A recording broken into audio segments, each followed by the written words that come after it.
Lusot ang may atraso.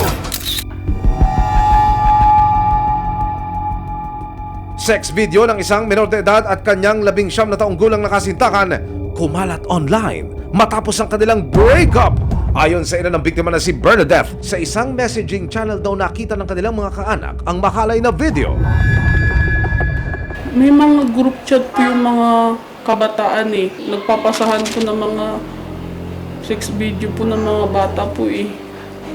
Tapos po yun, kasama po yung anak ko dun. Tapos pinorward lang po ng hipag ng kapatid ko yung video. Kaya po natanggap ko po yung video dito po sa Maynila na po kung saan po kami nakatira ngayon. Wala po akong lakas ang loob na sabihin sa kanya yung direct to the point po na kakausapin ko siya. Sa paintulot ng kanyang mga magulang, nakapanayam ng resibo ang biktimang si Luna. Kwento niya, 13 taong gulang lang siya nang makilala niya si James sa isang social media application. Nagkakilala po kami sa chat lang po. Nag-chat po siya sa akin, nagre-reply siya sa story ko. Tapos mga ilang buwan, nireplyan ko na po siya. 13 years old po ako noon. Nung nagkita po kami, hinawakan niya agad yung bewang ko. Nanligaw po siya. Tapos pumayag naman po ako. May mga time na yung touchy na siya. Tapos po yung gusto niya po ko halikan. Hindi ko po alam na ganun pala pag pag mag-girlfriend, boyfriend na, pwede mo na siya ganun hawakan. Pero makalipas ang 11 buwan, nagtapos din daw ang kanilang relasyon. Before pa po ako umalis, nag-cheat na po siya sa akin. Nakita ko po may kausap siyang iba, may nakaka-meet up siyang iba. So, may nakakita din po ako, nakikipagtalik siya, may video po. Nakapag-break po ako.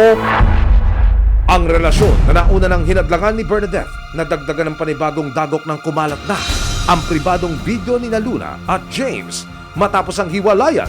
Yung relo po na suot niya po, yung sa video po, makikita ko po dun sa social media niya.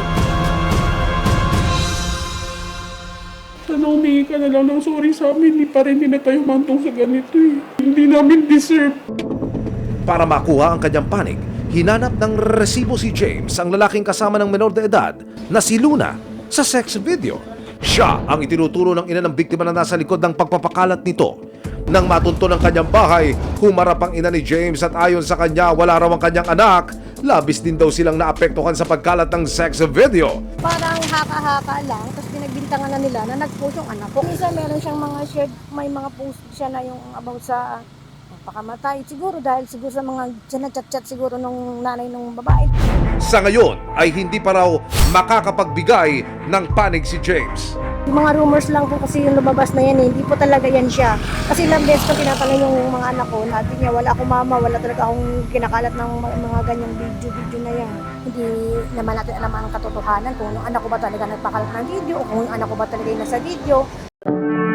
Ang pagkalat ng pribadong video ni Luna, nagdulot din ng matinding stress para kay Bernadette. Nagigilty po ako bilang ina kasi nagtrabaho po ako sa malayong lugar. Tapos yun, sana po kasama ko po yung anak ko para po hindi nangyari sa kanya yun.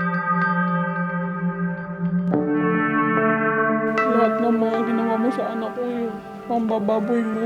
Pinaniwala niya po ko na ulti nga daw po halik, hindi niya po magagawa sa anak ko. Sana humingi ka na lang ng sorry sa amin.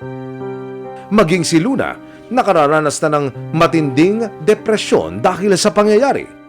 Gusto ko na lang pasaktan sarili ko para matapos na lahat. Sobrang pagod na po kasi ako, pati po yung si mami po. Sana makulong siya kasi ang hinayaan lang niya ako. Pero hindi pinanghihinaan ng loob si Bernadette. Desidido raw siyang panagutin ang dating karelasyon ng kanyang anak. Kaya November 28, kasama ang resibo, nagtungo ang mag-ina sa Pasig Police Station.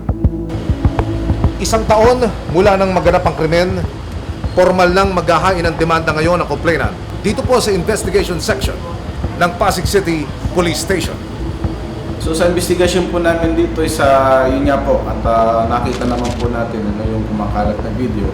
Talaga namang hindi ka aya-aya. Oo. Kaya nararapat na masampa ng kaukulang demanda itong suspect. Pwede po siya makasuhan po ng RA 9995 o yung Anti-Photo and Voyeurism Act. At dun sa ginawa niya panggagahasa dun sa minor de edad, is 14 years old lang siya during that time, pwede po siya makasuhan ng RA 11648 o yung bagong batas natin, stronger penalty sa kasong rape and child exploitation po. So, nakipag-coordinate na po kami siya sa Anti-Cybercrime Unit para po sa agarang pagkakamura nitong sexual video na kumakalat ng ating biktima. Sa payo ng mga otoridad, inilapit si Luna sa National Center for Mental Health para magsagawa ng intervention sa dalaga. Para kay Bernadette, hindi raw siya titigil hanggang makamit ng kanyang anak ang hustisya. Sabi ko, suportahan po namin siya. Kahit po na ano pong sabihin ng ibang tao, gagawin po namin yung lahat ng paraan.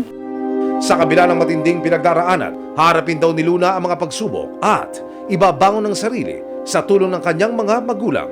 Ipapangako po na kapag tapos ako ng pag-aaral ko, kahit ganito yung nangyari sa akin, kahit dadalhin ko to hanggang sa pagtanda ko, makakapagtapos ako.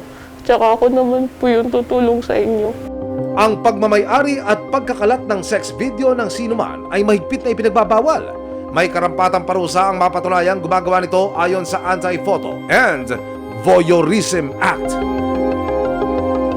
Malayo pa ang aabutin ng laban ng mag-inang Luna at Bernadette, pero ang mahalagay mapanagot ang dapat managot at may mga ahensya ng tumutulong kay Luna para manumbalik ang kanyang tiwala at pagmamahal sa sarili.